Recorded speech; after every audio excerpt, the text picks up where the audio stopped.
Just a quick update, the Patreon page is now live. The link will be down below if you want to check it out. You'll have access to all of my betting packages and much more. Thanks again for all the support, but for now, let's get into the video.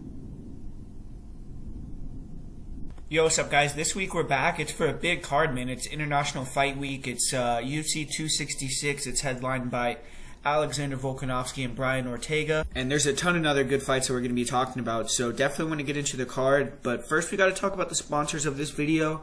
I want to give a big shout out to Equity Sports Analytics. They're a great website, equitysportsanalytics.com. They have excellent betting tips. They do a great job with numbers. Friends don't let friends gamble without math, and they're some of the best with their numbers and the ways and that they back up their bets. They're also very transparent about their results, and they have a dividend program where they give every one of their clients $25 per unit lost if they lose money over a 1 month period. And they have a free trial going on right now, so I definitely recommend you guys to go check that out, see what they're all about. They're not just betting UFC either. It's UFC, NBA when they're going, NCAA football, NCAA or NFL right now, so those sports are back and they're having good results with that. Obviously, they do delve into the UFC as well, so they got a lot of things going on. Definitely check out their website, see what they got going with the free trial, and if you like it, subscribe and make some money. So shout out to Equity Sports Analytics. They're doing a great job. And then just before we get the video started, man, I just want to try to, let's try to get 300 likes on this video. That would be awesome. So everyone that's listening right now, hit the like button. I would really appreciate that. And, another thing, put down in the comments, what do you think? What's your fight that you're most looking forward to, and what's your most confident pick on the card? I would want to know both of those. Just kind of interested what everyone's thinking, because there's a lot of big favorites on this card, but there are some fights that I think have some lines that are a little bit tricky, maybe some trap fights. I feel like always when you get a pay-per-view, there's going to be some underdogs that win. So it's going to be, fun to see what you guys' answers are down below. But the last thing before we get started is if you want to check out the Patreon, I do have bets going on for Dana White Contender Series. I believe I have 5 or 6 bets for this week. We are 3 for 3 so far. We've won money on every Contender Series. So if you pay $10, it's definitely worth it to go and get some few bets there, get the breakdowns. It's videos for you guys, so some nice content. Going to be most likely putting out some bets for LFA, for UFC as well. So definitely check that out. I really appreciate everyone that supports in that way. And the first fight of the night here, we got Omar Morales taking on Jonathan Pierce. And this is a fun fight. It's two guys that I think are pretty good under-the-radar fighters in the weight class. Omar Morales, I guess you would say, is the more known guy. He's definitely had more fights in the UFC. And he trains at Sanford MMA, so that's always something that you want to give a notch to. He's definitely at a good gym. And he's beaten some decent fighters as well. He beat Gabriel Benitez, who's always a tough out. He beat Shane Young. And he's been in there with guys like Giga Chikadze, won all 3 rounds. So he's had some good tests in the UFC, but primarily he's fought all strikers. So this matchup against Jonathan Pierce is going to be the first grappler that Omar has faced, and definitely a different test for him. Morales in his fights is definitely more of a striker. He has good 1-2s, good overhand right. His kicking game is pretty good. Good leg kicks. He throws some decent round kicks, body head. He has a good jab to head kick combo. In this fight, I think, especially early on, Morales is going to want to try to take a stand, control the center, try to push back Pierce with his jab, try to land some long 1-2s or some combinations. He needs to get some leg kicks or body kicks off as well to try to slow down Pierce. And I would try to turn up the volume in this fight. That's always something that people talk about with Omar, is he's a low-volume guy. And in this fight with Jonathan Pierce, he has to at least up it a little bit to match the wild style that Jonathan Pierce brings. But Omar Morales, in terms of his grappling, I believe is a black belt in jiu-jitsu, but he doesn't really, go for a lot of takedowns. Against Shane Young, he was able to, control him in the clinch a little bit, but he did get taken down in the second round. He got controlled a little bit himself, and in the third round, he did hit a body lock takedown on Shane Young. Didn't really control that position very long, but I did see Harvey Park as well was able to do a good job of pressuring Omar Morales to the cage, clinching him up in that first round. So it does seem like Morales has some difficulties getting his back off the cage sometimes and can be backed up. I feel like his cardio is a little bit of an issue as well. And if you push him really heavy in the grappling, he could slow down. So for Jonathan Pierce, he did pick up his first UFC win in his last fight. It was a pretty impressive win where he submitted Kai Kamaka in the second round. He had a rough outing in his first UFC fight. I mean, what can you say, man? He went and fought Joe Lozon in Boston, got steamrolled in the first round. But, you know, he moved to fight ready, and he's looked good since then. He's not even 30 yet, so he should look better every time out. And he has unrelenting pressure, great cardio. He's one of those guys that's just super durable, which is a big part of his game. You know, he stands tall, doesn't really move his head, but he eats fighters' best shots, keeps coming, breaks them mentally. And in his last fight, he was doing a better job of keeping his hands up, staying long. He was feinting more. He was timing takedowns better. And he will throw some nice leg kicks, good front kicks up the middle. And when fighters close the gap, he likes to counter with the big left hook. He has good 3-2s, real good right cross, good uppercut. And on the inside, he'll brawl. He'll throw punches and bunches, throw volume, try to overwhelm guys. You know, against a fighter like Jonathan Pierce, you have to be able to pressure and grapple like Lozon, or in Omar Morales' case, I feel like you have to keep the range, take a big shot, or keep the range and, you know, just pick him apart. And you know Pierce could take a big shot, so don't really worry about knocking him out and gassing yourself out. Just touch and hope the knockout comes. Pierce is going to try to invite that brawl, make it ugly. So Jonathan Pierce, he's a good wrestler, he's a grappler. On the inside, he's dangerous. He has good elbows, good knees. He has a good body lock, good timing on his double legs. And on top, he's very aggressive. He does a good job finding the back, and from there, he'll flatten you out, work ground and pound. He is really relentless looking for the finish. That's how he finished Kai Kamaka. Kai Kamaka was able to show some toughness and survive some really bad moments, but Pierce never gave up, eventually got him back in another bad position and was able to take him out. And he can lose position sometimes by being too aggressive, but he's good at scrambling if he ends up on bottom, hard to control. His cardio, he knows, is good enough to continue to shoot again, take down his opponent, or create a scramble, keep it kinetic on the feet, and he slow cooks a lot of his opponents, finishes them late. He's finished 9 of his 10 wins. Most of those finishes are on the ground. He usually finishes with ground and pound. He has 8 KO TKOs, 1 submission win. For Jonathan Pierce to get this win, he needs to pressure here. Omar Morales, he's decent with his hands, but much better with his kicks. You don't want to be on the outside with Omar eating the leg kicks, the body kicks, the head kicks. On the inside, though, Omar can be overwhelmed by volume a bit. He's hittable. He can be backed up. He doesn't really have great power either. He only has 2 finishes, and one of those was due to low kicks, so not like he's knocking a lot of guys out with punches. On the ground, Morales is a black belt. We haven't really seen him grapple too much. We saw a bit in his last match, but that was it. And I think Pierce is going to be willing to take some to give some, close the distance, mix it up, land some punches of his own, get in that clinch, hit some takedowns. And I see him getting the win. I think Morales could even get finished late in this fight.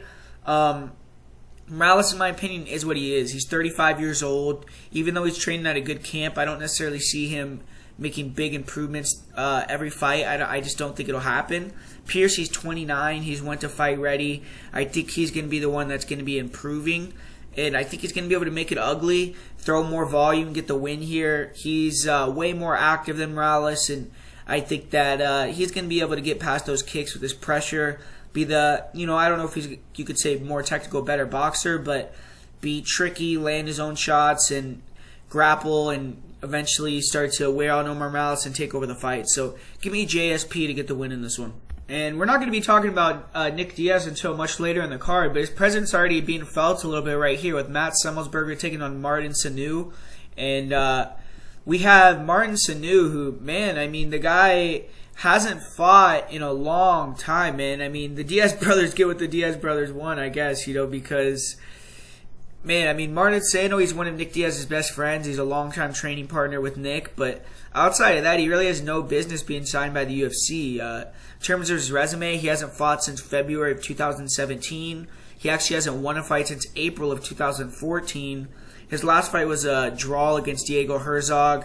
He had 2 back-to-back losses prior to that, so hasn't won a fight in his last 3 fights. But for all that being said, he is tough, and it is going to be, interesting to see how he comes out. He's only 30 years old, so if he's been training, theoretically, he could look much better here with the layoff. And he's a big body. He comes to bang. He's dropping a weight class here, and it's going to be, a fight where he's just going to have to make it ugly, man. He isn't very technical on the feet, but he comes forward. He's durable. He has decent combos on the inside, and he can knock guys out. I mean, he has a big power in his left hook and his right hand. Tries to backfires to the fence, clinch him up in dirty box, but bad defense, very hittable. He has been finished by strikes one time in his career, and his grappling just doesn't look very good. His takedown defense is not very good. He can be controlled off his back. His get-ups don't look that good. If he could sprawl and get on top, he's pretty dangerous. He has a couple rear naked choke victories, but doesn't have offensive wrestling. He does have good cardio, and he can keep the pace for 3 rounds. But, man, I mean, with Matt Semelsberger, he is coming off a loss to Chaos Williams. But Semelsberger was not out of place in that fight, and he proved he's very dangerous, very durable. The guy's a former college football player, very athletic, very good striker, very fast, sharp counters. He has good grappling skills as well, good offensive wrestling. And I just don't really see how Santos is going to win this fight. He has a puncher's chance on the feet, I guess, but he's slower, he's less technical, he's at a reach disadvantage. I don't see him being able to take down Semelsberger. If he can get on top, maybe he could do something, but, I mean, that's about it. Semelsberger has cardio toughness. He isn't going to slow down. If Santos hits him with a big punch and knocks him out, I think that's his only way to win. But I think Matt Semelsberger got some beat everywhere, and probably just going to outstrike him and most likely knock him out, I think. And up next, we got another Nick Diaz product here with Nick Maximoff. He's going to be taking on Carl Baby K. Roberson. And Nick Maximoff, he actually earned his spot into the UFC in a much more traditional way nowadays. He won on the Contender Series. And, I mean, I say traditional, but, man, I mean, the guy fought at heavyweight. He accepted a short notice bout, went up a weight class. He was actually fighting at 205, I believe, on that night. But really, he's a middleweight, and that's where he's fighting in this fight. He weighed in at 209 pounds for his heavyweight fight, and he got the win. So, that was a very big-time win for him. Even if the guy, isn't the most high-level guy, if you're fighting someone that's 260 pounds, which he was, and you're able to out-grapple them to a victory, I mean, that shows something, especially over 3 rounds. And Maximoff, he's 6-0 in his MMA career. He's a high-level jiu-jitsu guy. He regularly competes, wins on the jiu-jitsu scene. He's competed in quite a few jiu-jitsu matches this year, actually.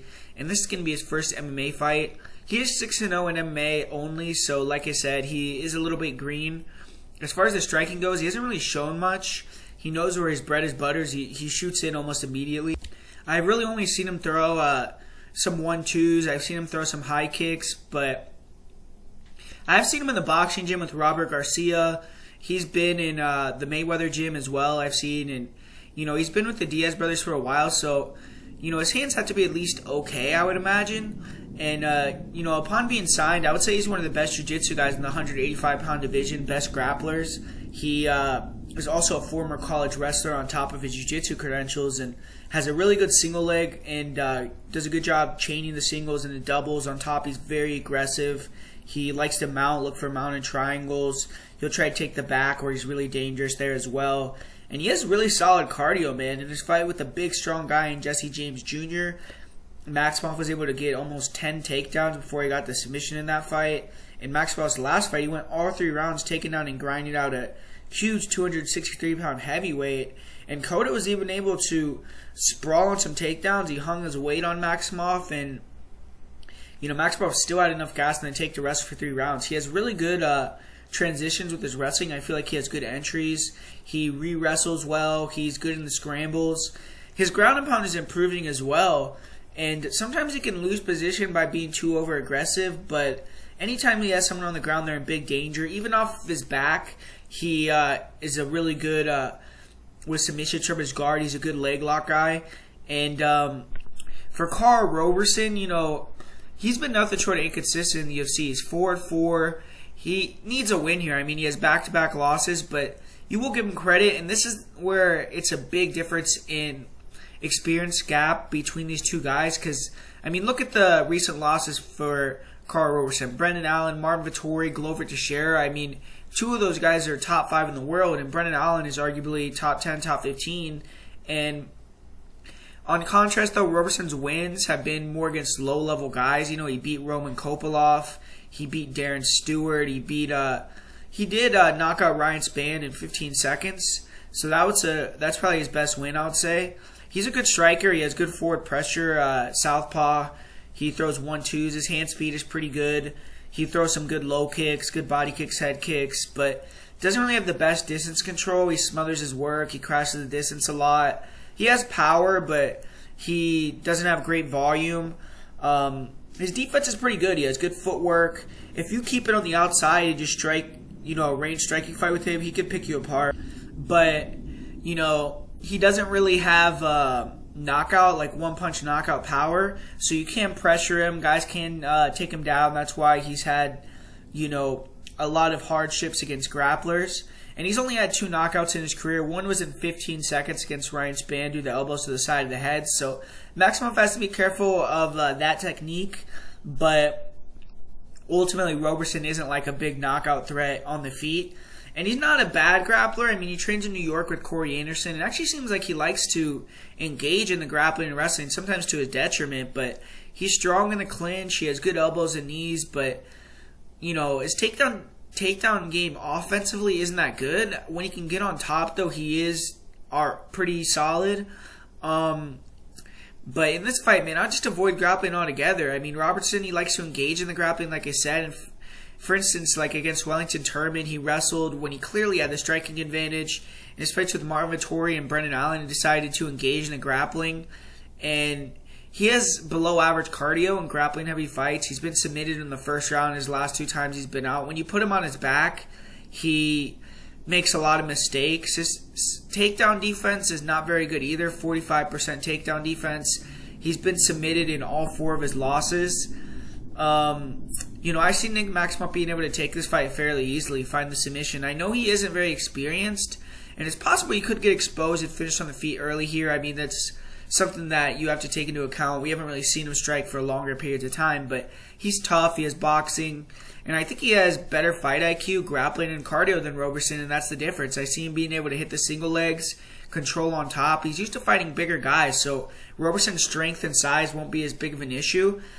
I don't think Roberson, even if he does scramble up to where he can disengage, I just don't trust him to do it. I think he'll try to settle on top of Maximov, and he'll be in trouble getting leg lock or swept like he did in his last fight.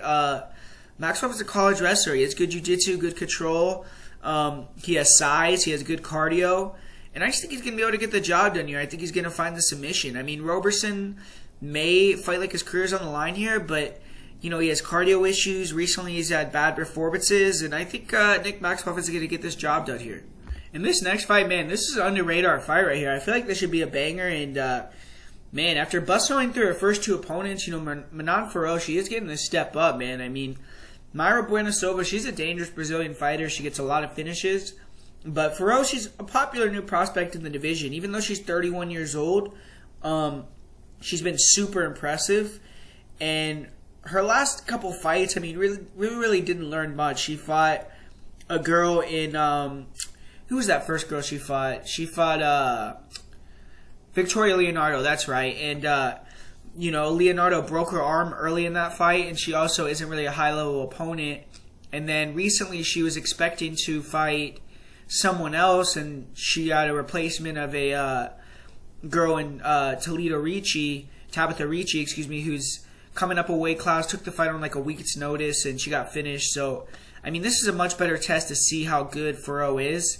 And Fiorot, to me, looks well-rounded. She's a good striker. She's light on her feet. She has good footwork. She has that karate style.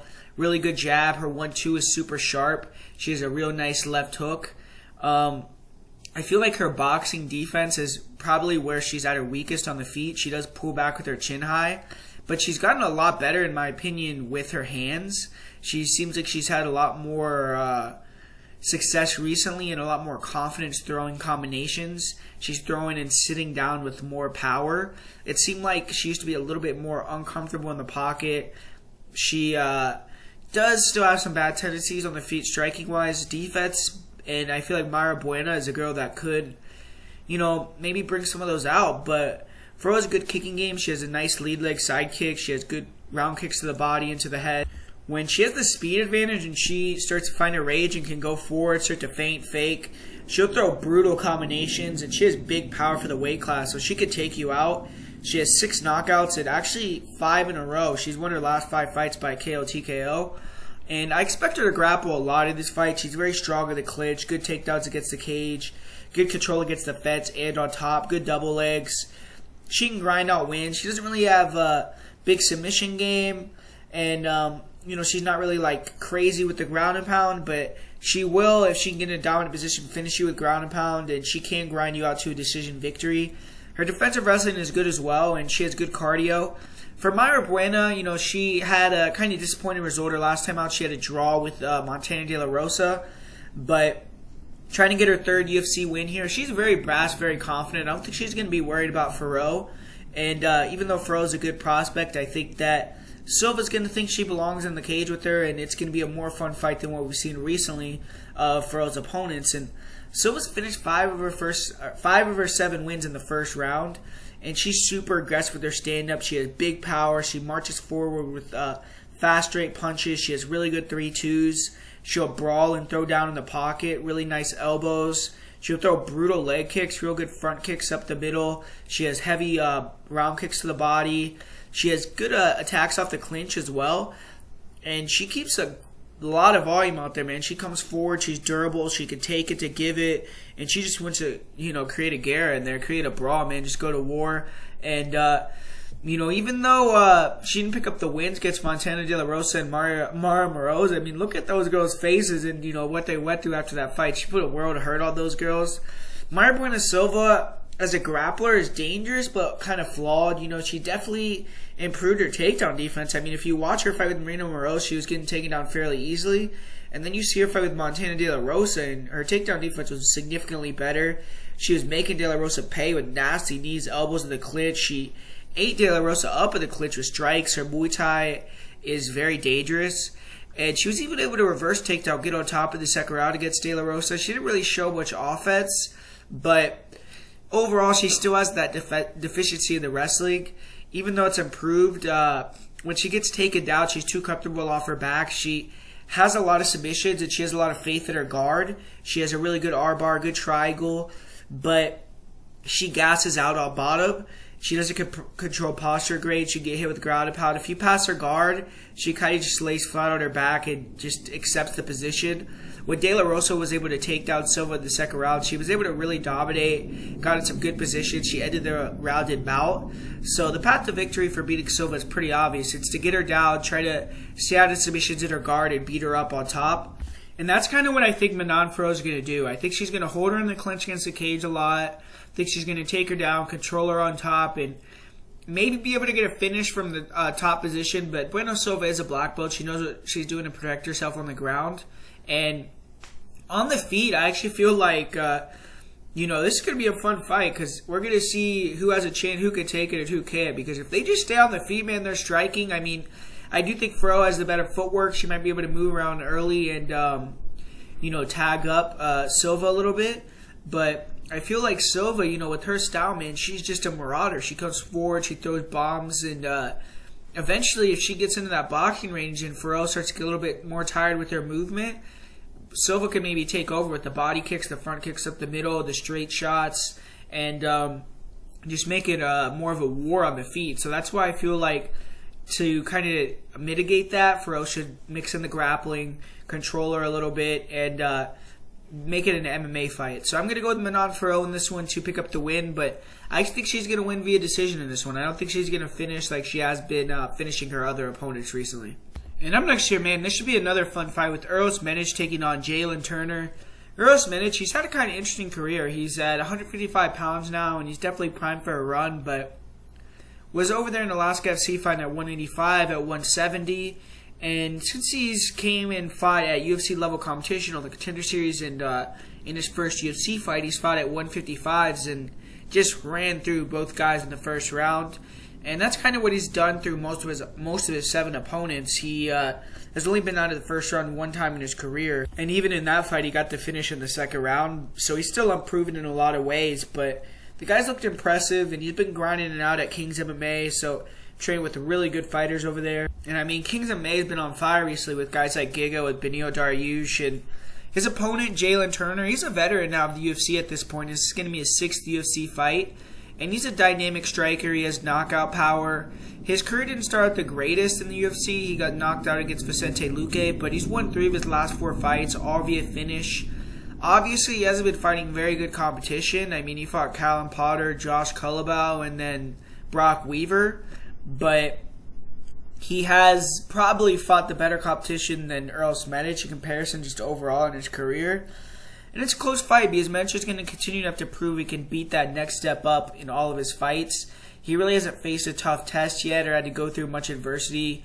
All his wins are in round 1 except for 1. And I don't think he lost the 1 round he did complete and I do think he lost the 1 round he did complete as a pro. If you watch that fight, he kind of just got laid on through the whole round.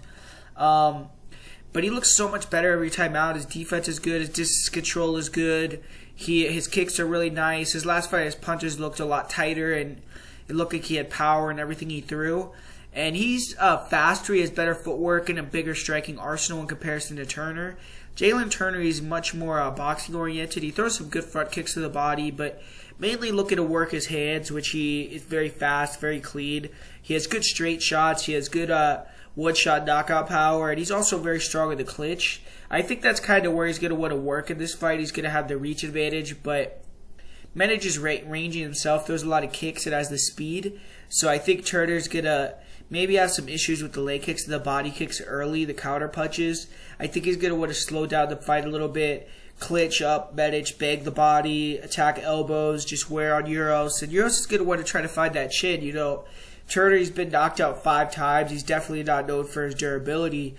And I think that Euros is going to be able to pass this test. I'm going to go with the undefeated fighter who's a bit more dynamic on the feet. Smetic has to be wary of the leak, the speed that counters a Turner, but Turner's pretty one-dimensional in terms of just looking for the boxing. I think that the fighter who will give Smetic problems are guys who can mix it up and grapple. I don't think Turner's going to come in with that game plan. Even though he could clinch his way to a victory, I don't see it. I think it's going to be more striking at range, and I think Jalen Turner's going to get knocked out again. So I'm going to go with Earl Smetic in this one. And up next here we got another women's fight, flyweight fight with Roxanne Modafferi taking on Taila Santos. And big favorite here for Taila Santos as usual in a Roxy fight. It's maybe not as big of a favorite as some other girls were. I mean, when they're huge minus 1,000 favorites. It's actually when Roxanne tends to win when she's counted out that much. But, you know, with this fight, I feel like this is a rough matchup in my opinion, one of the roughest matchups for Roxanne in the division, because it's a girl that's extremely strong, man, and that's something that Roxy she prides herself on having good physicality for 125. She can get in that clinch, drag you to the mat. On top, she has really good technique and skill from there, and that's where she can kind of beat these girls up. And she's constantly improved her striking, and you know she's getting better with that. But when you look at the circumstances surrounding this camp for Roxanne, I mean, she was expecting to face Tatiana Suarez, so obviously she was getting ready for a real strong grappler-based girl like Taila, but I feel like, you know, she is coming off a knee injury. She's 39 years old. She didn't have the best training camp most likely for this fight, coming off those injuries, everything like that.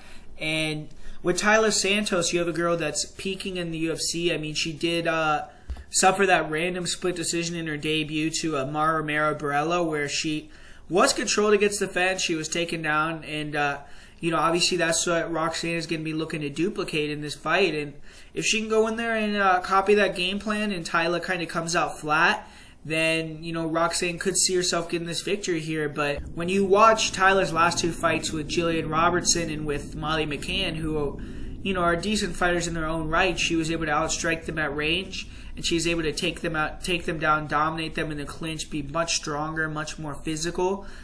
In this fight, I don't know if she's going to be able to dominate Roxanne quite as easily, but I just think that she's going to be able to negate the clinch with her strength, keep it at range more in this fight, be more of a striking fight, win that way, and hit takedowns, control on top. And Roxanne isn't as strong on bottom as she is in top positions, so I just think this is a good matchup for Taila Santos.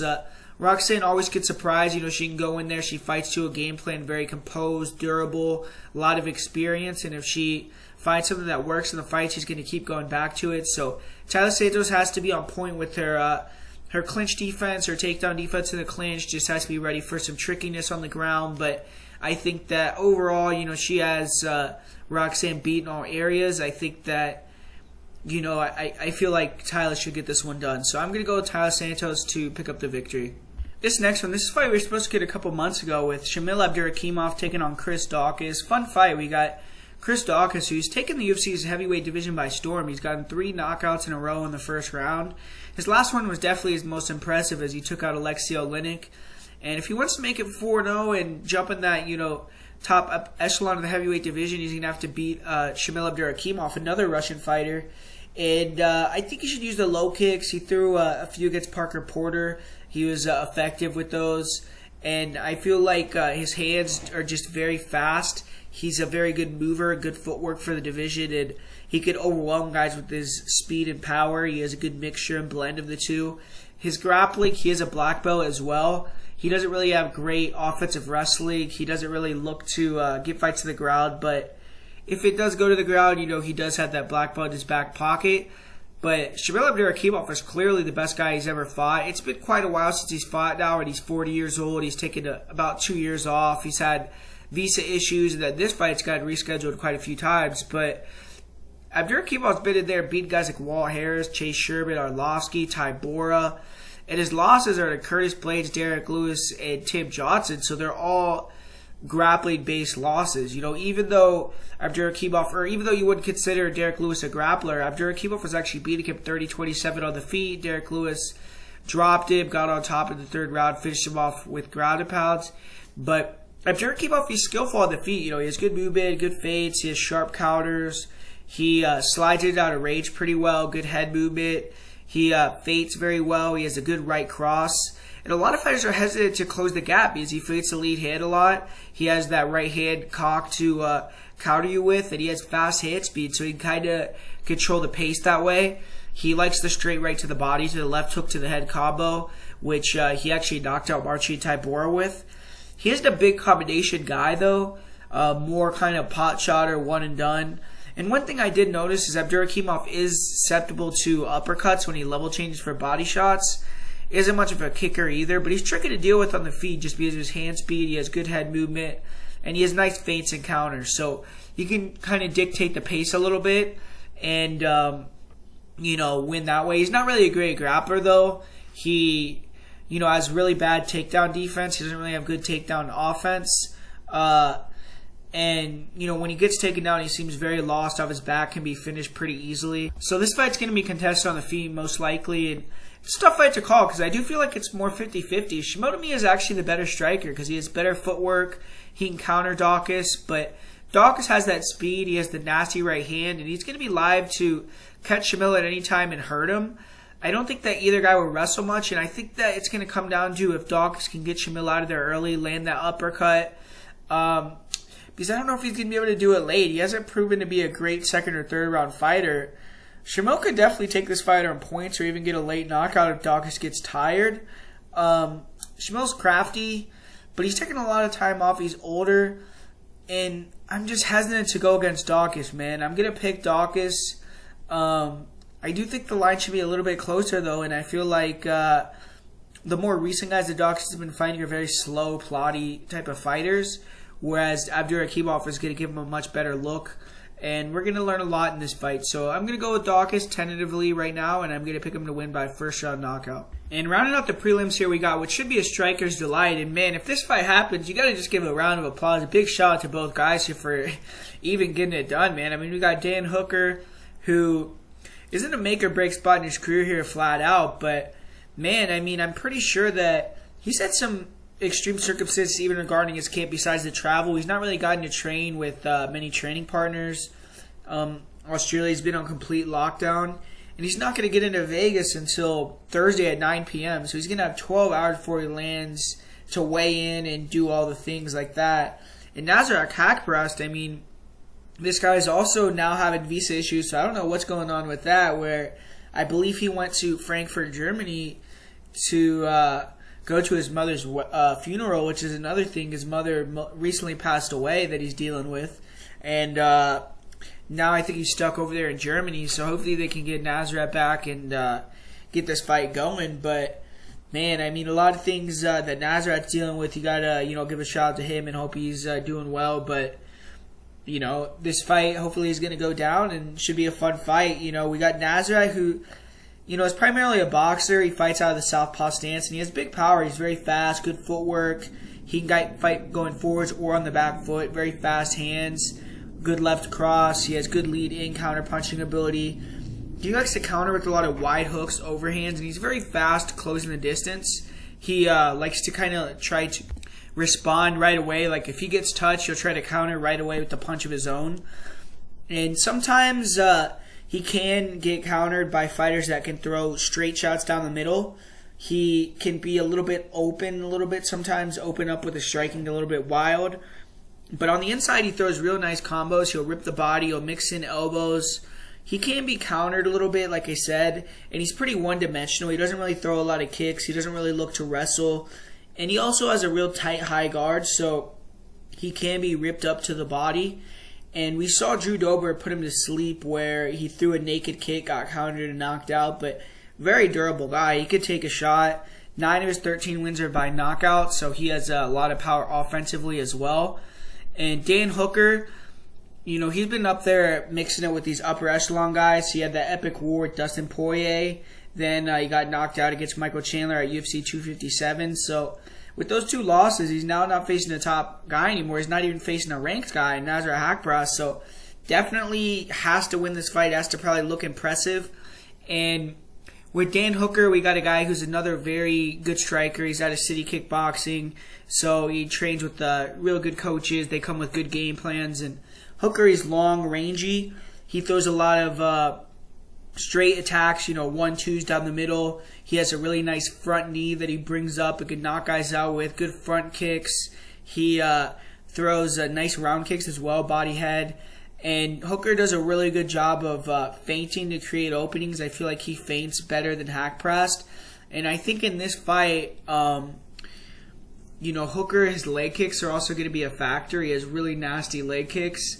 And I just believe that the feints to open up the body attack is what Dan probably should attack with. Feint to the head, get Nasrat to raise his guard, then attack that body, and then start mixing it up off of that. Once you get him kind of biting a little bit, then you can go to the head. Keep it sharp. Don't exchange with Nasrat. One thing about Hooker is he's very hittable. So Nasrat is going to have opportunities to land, and if his chin is a little bit compromised or Nasrat hits him in that perfect spot, he's going to have that chance to knock him out.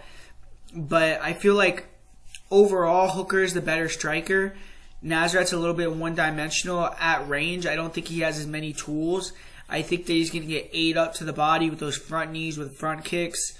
And if he can't close that gap and land that big shot with his hands, Hooker can kind of pick him apart at range all night. I also feel like Hooker just has way more experience, and he needs this win here. Nasrat, he's stepping up, getting a big opportunity off 2 wins in a row, but Hooker is in a make-or-break spot for his career, and I think he's going to be able to go in here and have a good performance and maybe even find that knockout. So my pick is going to be Dan Hooker in this one. Man, this is a sick fight right here. Marlon Moraes, Merab, Dvalishvilli, kind of 2 guys going in opposite directions. Obviously, Marlon Moraes really just hasn't been the same since losing to Henry Cejudo in his title fight. He's gone 1-3 since then, and his one win against Jose Aldo was a controversial split decision. Whereas Merab Dvalishvilli has won 5 fights in a row, could arguably be 8-0 in the UFC, and he's been under the radar beating some solid guys like Casey Kenny, like Cody Stamann. His fights have mostly been dominant. His last fight with Cody Stamann was competitive, though, and he actually was getting wobbled a little bit in that fight, so that's something that you don't really like to see against a guy that's not traditionally a big power guy. But man, I mean, Marlon Moraes, I feel like this line is a little bit disrespectful to Marlon, man. I don't really get why he's such a big underdog. I mean, I get that recently he hasn't looked good. He's been in there with Corey Sandhagen, who's just a brilliant striker. He knocked him out. He was in there with Henry Cejudo, where he actually was dominant in that first round. The second round, he landed a lot of big shots. He wobbled Henry at the end of the second round.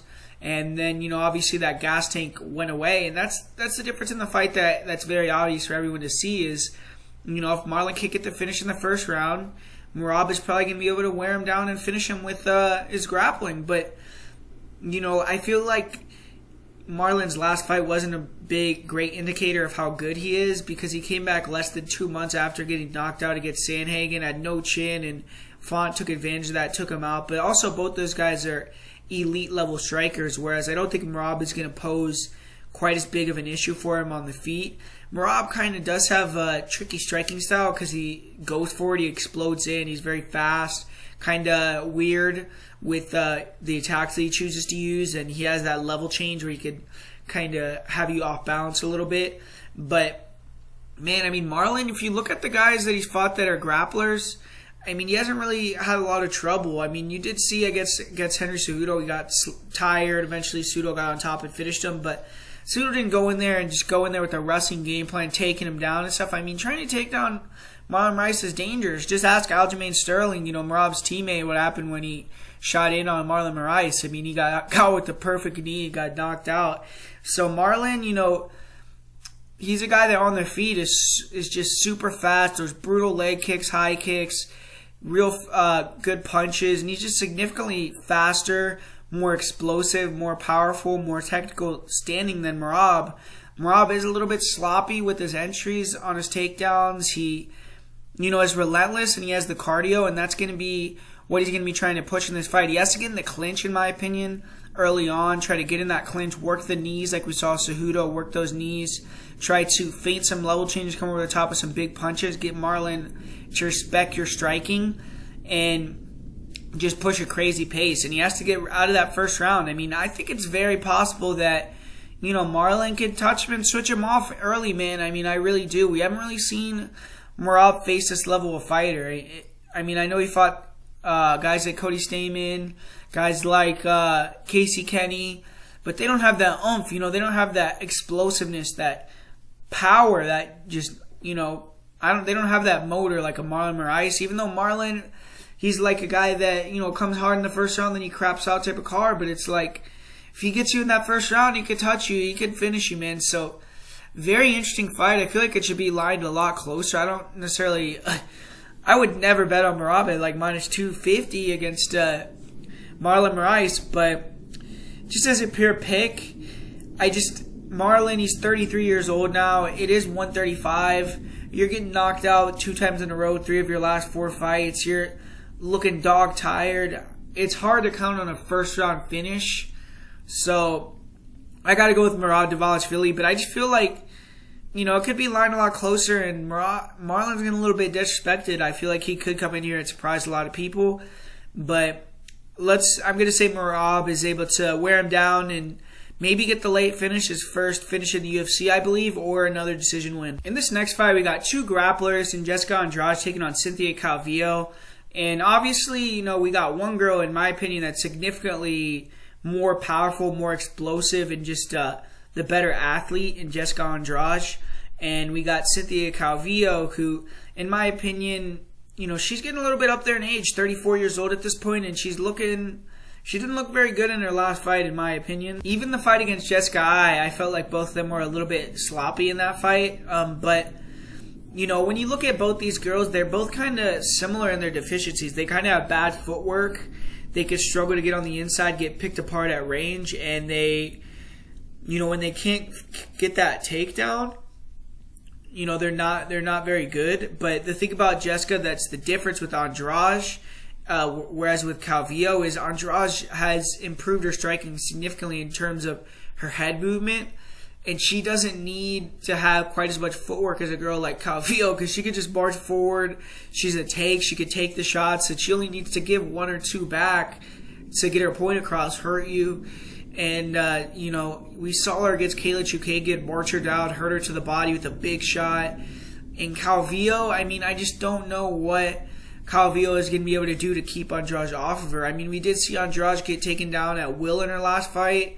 I feel like she's going to be coming back and, fixing that part of her game and seeing, I can't just get taken down like that in the clinch. So she's probably going to be improved with her takedown defense. And at the end of the day, I just don't think Calvillo is going to have the strength and the technique to take down a girl like Andrade. I actually think Andrade is better with the takedowns as well. So Andrade can get on top and beat up Calvillo there. But I think she should just keep it on the feet, walk her down. I don't think Calvillo is going to have the offensive striking to kind of keep Jessica at bay enough and touch her from range to negate the flurries on the inside and things like that. And I think Andrade could knock her out. I really do. Even though Calvillo's a tough girl, if she goes in there and fights like she did against Rose Namajunas, for instance, I think she'd get a knockout. So I'm going with Jessica Andrade. I think she can get the victory here. Man, this fight, too, I feel like the line is pretty insane. I mean, Curtis Blaydes, Blaydes 320 favorite coming in against Jairzinho and Rozenstruik. I mean, man, we not just learned our lesson our last fight betting on Curtis Blaydes is a big favorite against Derek Lewis. I mean, the guy has been flatlined in his last 2 losses. He's gotten dropped in quite a few fights. It's just very dangerous, man, to be laying that number on him. But, you know, this fight's just classic. It's grappler versus striker matchup. We got Curtis Blaydes, who's probably at this point the best wrestler in the division. He is going to go in there and he's going to try to take down Rozenstruik, put him on his back. And if he does do that, theoretically, you should have a gigantic advantage in top position. Should be able to get into a dominant spot and knock him out. Elevation has a lot of footage to kind of go off of with Jairzinho as well, with Alistair Overeem. And Overeem was able to grapple a lot with Jairzinho, hold him against a cage, take him to the ground. And if Alistair's doing that, I think Curtis Blaydes definitely can. But Jairzinho, he showed it in his last fight again, man. Even though you could criticize him all you want, he's low volume, he doesn't really do much. His fight with Cyril Gahn was one of the worst fights.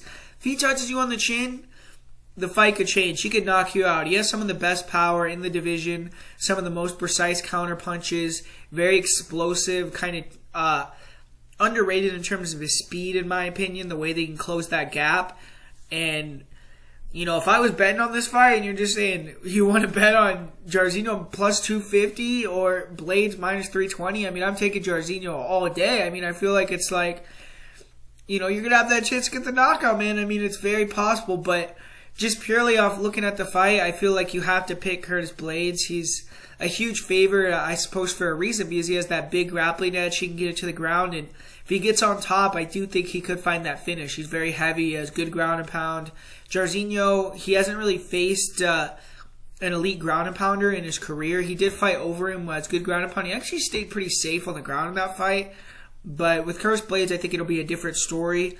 And I'm going to pick Curtis Blaydes. I'm going to trust him again to finish this one and get the job done. But, man, I mean, you got to have a lot of faith to be putting him in parlays or betting him straight at that number, man. Man, here we go for this one. I'm excited for this one. I really am. I mean, people can nitpick everything. It's like some people I hear, you know, are talking kind of shit about this fight. It's 2 old men and all that. But, like, man, if you get excited for fucking Evander Holyfield versus Vitor, I think you get excited for this. I mean, I'm excited. It's like, you know, Nick Diaz, I didn't really feel like I was ever going to be breaking down one of his fights on my channel. I mean, he hasn't fought in 6 years.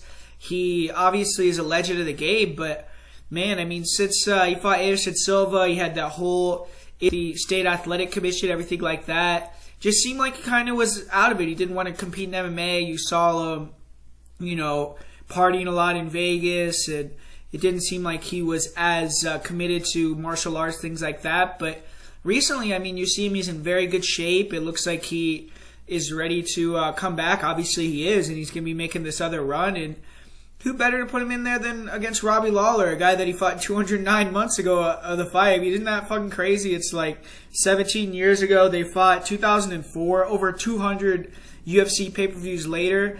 And this is going to be a 5-round fight. So this is going to be the second time ever that a non-title fight, non-main event is going to be a 5-round fight in the UFC. The first time, obviously, was Nate Diaz, Nick's brother. So, you know, that's another fun, interesting wrinkle in this fight.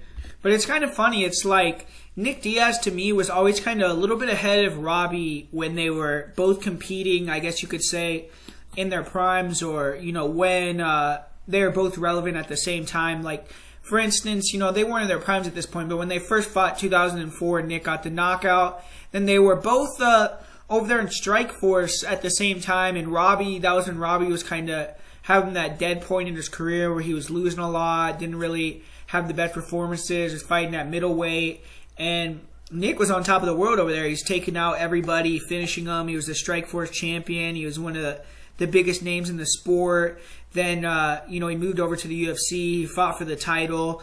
And obviously it didn't pan out for him. But then, he kind of went out the picture. And you saw Robbie move up and become the champion, defend the belt, win Fighter of the Year. And, now Robbie's seen as, one of the best welterweights of all time as well.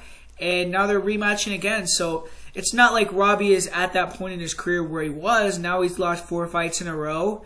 And, that's what makes it interesting. I mean, it's like Nick Diaz, where is he going to be at? I mean, if you're not in his camp, I don't think, anybody could tell you seriously how good he's going to look or things like that. Because he hasn't fought in 6 years. He hasn't won a fight since he fought BJ Penn. Man, I mean, that was almost 10 years ago at this point. So it's like he's been in there. He's only fought 3 times in that span. So it's not like he's lost 10 in a row or he's just totally washed up. And you see the guys that he's been in there with. I mean, he fought Condit, a very controversial loss. Then he went in there with GSP and Anderson Silva. So it's like, man, it's like you can't really blame him for losing to 2 of the best fighters of all time and then losing a razor-thin decision to Carlos Condit. But we're talking about ages ago at this point, and you have a lot of outside-the-cage things with Nick that, you're not 100% sure what he's been doing all these years. But, they picked Robbie for a reason, and I think it's a good matchup. I mean, they got Robbie Lawler, who recently, just hasn't been able to pull the trigger. He's got that Tyron Woodley thing going on, where obviously he's a beast, man. He's a warrior. He goes in there to fight, to kill you, and it's just like when you start taking so much damage, it's not like he's thinking in his head maybe. Like, obviously he's still there. He wants to kill. He's still Robbie Lawler, but your body just doesn't react, man. He doesn't want to get hit. He doesn't want to put himself in danger, and he's just kind of going through the motions in there. And that's not something that, in my opinion, that's harder or worse than Nick Diaz coming off a layoff. Like, he is showing that he's a gun-shy fighter, that he's maybe a little bit washed. Whereas we saw with Nick, even though he was losing, he was still out there throwing. He was still looking like he was a primetime guy. But now with the layoff, it's like, is he going to come in here and look super slow and just not have that same whatever? But I really hope that Nick comes in and looks really good, because ultimately, I mean, I feel like Nick, he's, in my opinion, significantly better than Nate, who at this point probably has surpassed him in terms of popularity and just, obviously he's had a better UFC career than Nick did. Nick didn't have nearly as many fights in the UFC as a guy like Nate, and he kind of made his bread over there in Strikeforce. But Nick, when he was in his prime, in my opinion, had faster hand speed. He was more athletic, better boxing, better jiu-jitsu. His wrestling, in my opinion, was even better. He had better cardio, more volume. So Nick, he's just, in my opinion, like Nate Diaz, except pretty significantly better. He's still hittable, obviously, and he has that same type of style where he comes forward, he can eat leg kicks, eat punches. But with Robbie Lawler, I mean, to me, it's always going to be a good matchup for Nick, and that's probably why they chose this fight, because you got a guy in Robbie Lawler who's a very good wrestler, and he has good striking in terms of he has knockout power. He throws these big hooks. He is willing to brawl in the pocket, and he's gotten better with his shot selection. He has good kicks as well. I feel like maybe those leg kicks, he's going to try to bring them out and throw them very often in this fight. But the volume isn't there for Robbie anymore. And another thing about Robbie is he's just not that technical with his boxing. Like, Nick is much superior in terms of the technical boxing aspect. And in terms of the grappling, even though Robbie has the wrestling, if he takes down Nick, he's in big danger of getting submitted. He's going to get swept, get mounted. It's not going to go good for him if it goes to the ground. So he has to keep it on the feet with box with Nick. He doesn't have the volume. He doesn't have the technique advantage. He has power, but I don't think he has, like, overwhelming one-punch knockout power. I don't really think Robbie Lawler is that dude. And Nick has an iron chin, man. He has exceptional cardio. So you're not going to wear on Nick. You're not going to break him mentally. You're not going to, it's not going to happen. So I feel like it's a good matchup in terms of, it's going to be on the feet. I don't think Robbie's going to hold him down on the ground, hold him in the clinch, lay on him. And Robbie isn't going to be running away, trying to hit him and run from the outside. It's going to be in the pocket. They're going to be duking it out, boxing style. And I got Nick, man. I think Nick Diaz is going to get it done. I really hope he does. I think it'll be fun. It'll shake up the division. And I'm not saying he's going to, be, a champion. He's going to get back in the mix, things like that. But you don't need every fighter to be that, man. I mean, there's certain fighters, it's like, just because they never won the title or they never did this or that, they never had, the major ups in the sport. It's about moments, man. It's about moments. It's like Nick Diaz going in there beating Robbie Lawler for the second time, coming back after 6 years.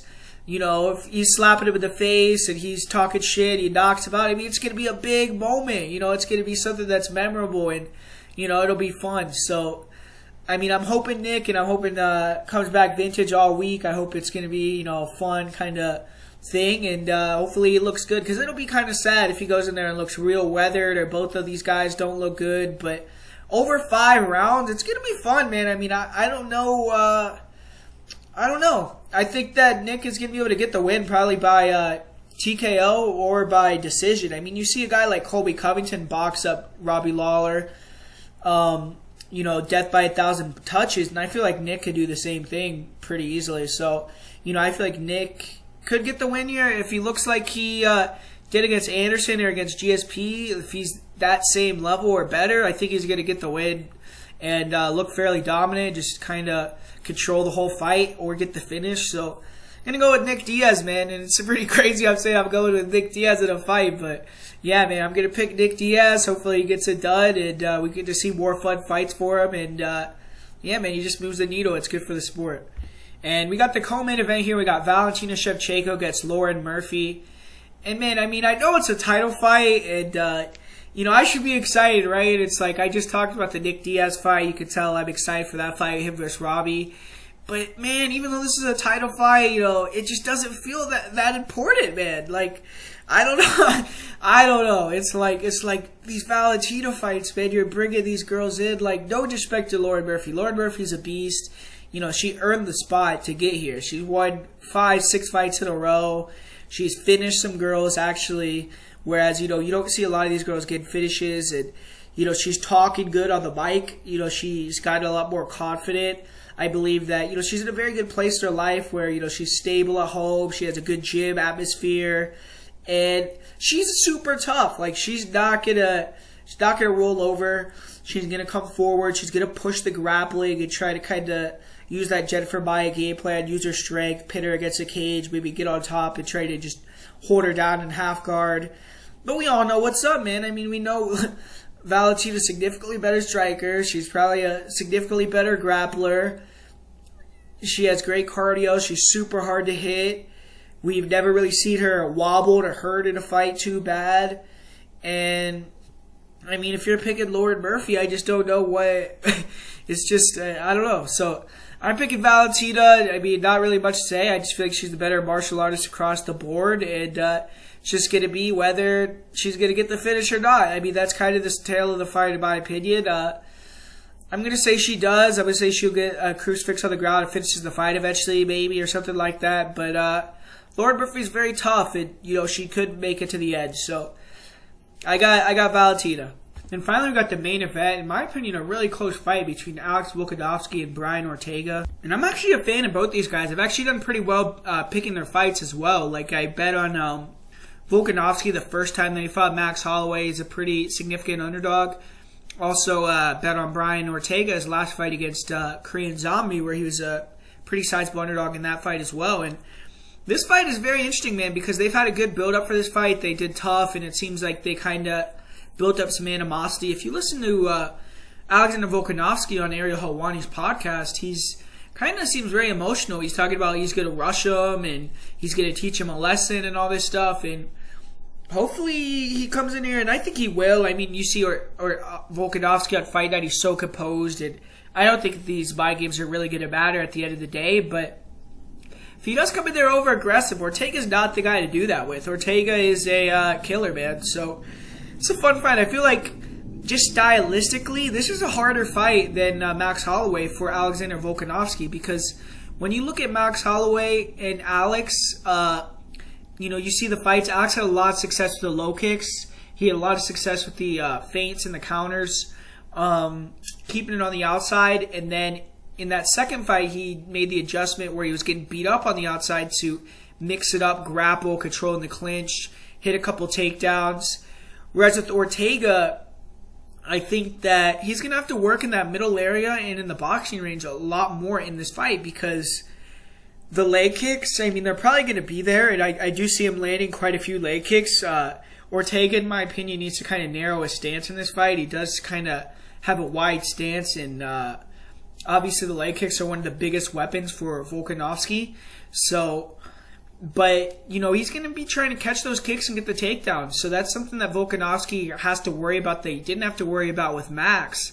And the other thing is, even though Max is, obviously a significantly more technical, better striker than Ortega, he doesn't really have the best kicking game, even though in the second fight he was much more effective with his kicks when he started letting them off. If you watch that first fight, Max was super boxing oriented, really only threw his hands, which is what he does in primarily all his fights. But then in his fight with Calvin Kattar, and then in his most recent fight with Volkanovski, he mixed in a lot more kicks, and he dropped it with the head kick. He was throwing a lot more leg kicks. And Ortega, in my opinion, has some pretty good kicks, good body kicks, good high kicks. And I'd be throwing those out all night. I mean, he has no fear of getting taken down, and he is the taller, longer guy. So throw those straight shots, front kicks up the middle, front knees, round kicks to the body, to the head. Throw, uppercuts. That's another thing that Max dropped Volkanovski with, which Brian Ortega is really adept with throwing uppercuts, man. He has nasty timing on him. He throws with big power. And the other thing that Ortega has that Max maybe doesn't have is that one-shot knockout power. Max isn't really known for that. And if you watch their fight the second time, I mean, Max did drop him twice. Chad Mendes has dropped Alexander Volkanovski as well. So, maybe, he's primed for Ortega to catch him with that uppercut, catch him with the knee up the middle, hurt him, and grab that neck or knock him out. So, when I'm just looking at it stylistically, I do think that Ortega poses a lot more issues, because Volkanovski probably doesn't want to go to the ground. He's in big danger of getting submitted in the clinch as well against the cage. So he's not going to have that opportunity to stall the fight. And on the feet, even though Volkanovski, in my opinion, has real nice leg kicks, he has good feints, good jab, he has a real tight left hook, he'll throw nice overhand rights. He doesn't really have big power. He's more of a point fighter. He's not trying to knock you out too much. And I'm not even saying that in a derogatory way or anything, but I'm just meaning it like if you take away a big big thing of his point scoring arsenal, which is the leg kicks, if you can kind of nullify that a little bit, force Volkanovski to get in that middle range or that boxing range with you more. Ortega's really good in that range, man. I mean, the guy's super durable, big for the division. Both these guys are big guys for the division. And, Ortega can take it and he can give it with that check left hook, with that counter right uppercut. He has good timing with his right hook as well. And when he lands, he gives more of a concussive impact than a Volkanovski punch. The thing Volkanovski has to do, in my opinion, is counter a lot, like use his speed, because he is the faster guy. He's very shifty. He uses a lot of feints, a lot of fake stance switches. And if he can get inside, maybe slip one of the first shots, counter with the left hook, feint a little bit, get Brian to open up again, then counter again. Just use his speed, keep tagging him and keep countering him when Ortega tries to respond. Then I think Volkanovski can get way ahead on the numbers and things like that. But T-City, he's going to have a big chance, man. I feel like this fight is pretty close because, if Volkanovski hangs out in that pocket area with T-City has more power. In my opinion, he's improved his distance control quite a bit. In his last fight against Korean Zombie, he was doing a much better job of pulling Zombie into his shots. And I don't think he's going to be quite as hittable in this fight as he was in some of his previous fights. He also just has that reach and size, not a reach advantage, but he has that size advantage with the height, where he can bring up the uppercuts, bring up the knees, and those are very dangerous weapons against a shorter guy like Volkanovski. And he just, in my opinion, it looked like his wrestling looked significantly better against Korean Zombie as well. Like, he got a couple takedowns, and I know he's been training over there with guys at Fight Ready as well as Black House, and, you know, he definitely is going to be coming in here in shape, ready to go, man. I mean, this is his second shot at the UFC belt. You know that, you know, he's going to be putting his all into this one, and Volkanovski, he's a really good fighter as well, just super cerebral. We saw in his last fight he has the ability to make mid-fight adjustments, which is very important if you're going to be a long-time champion. And he just has that kind of will to win. He's one of these guys that's you know, he tries as hard as he can. You know, he gives full max effort, even if, you know, he's losing 2 rounds to 0, getting dominated like he did against Max Holloway. He could still find it in his head and in his heart to conjure it up and win those last 3 rounds, which is something that goes a long way when you're fighting. And that's the difference I think is going to win him this fight. I feel like, man, I really do feel like Ortega could win this fight, though. I'm really kind of feeling like maybe, you know, taking a shot at Ortega is the worst thing. But what's kind of drawing me back towards the Alex side is just his fight IQ. I feel like he is the smarter guy with his fight IQ, with his game planning. He's very cerebral. I feel like he knows what to do in the judge's eyes to kind of get ahead a little bit. He also has insane cardio, and I feel like Ortega has really good cardio as well. But if you could push the pace back Ortega up and make it a really high-paced fight, I think that Volkanovski could maybe get Ortega a little bit tired down the stretch. And I'm just going to pick Volkanovski. I'm going to say and still. But this is a really shaky pick for me. I feel like Ortega could get in there and get the finish as well. But I think Volkanovski is going to be able to keep off bouts with the feints, with the fakes. I think he's not going to get hit with that big knockout shot and just be able to stay ahead a little bit on the numbers and win a competitive decision. But, man, I'm kind of thinking Ortega could get the finish as well. This fight, I don't really have a good read on this one. So tell me what you guys think in this main event. Are you guys all on Volkanovski? That's kind of what I've been seeing. Doesn't seem like there's a lot of love for Ortega this week. But if you're on Ortega, I want to know too. Tell me what you think is going to happen, how you think he's going to get that finish. But so that's the breakdown for UFC 266. Hope you guys enjoyed that. Once again, hit that like button if you haven't liked it. Let's try to get this video to 300 likes. Would be really appreciated. As far as the parlay of the week goes, I'm just going to do a play of the week this week. I'm not going to do a parlay. And that play of the week is going to be Nick Maximoff. For my most confident pick, obviously it's Shevchenko, but I'll say I'll go with Matt Semmelsberger as well as a very confident pick. And thanks for watching, guys. If you want to get on the Patreon, get that last-minute bets for Dana Tennis Series, go ahead, and I really appreciate it. Hopefully we can win some money this Saturday and keep it rolling. And, yeah, guys, really appreciate it. Talk to you guys later.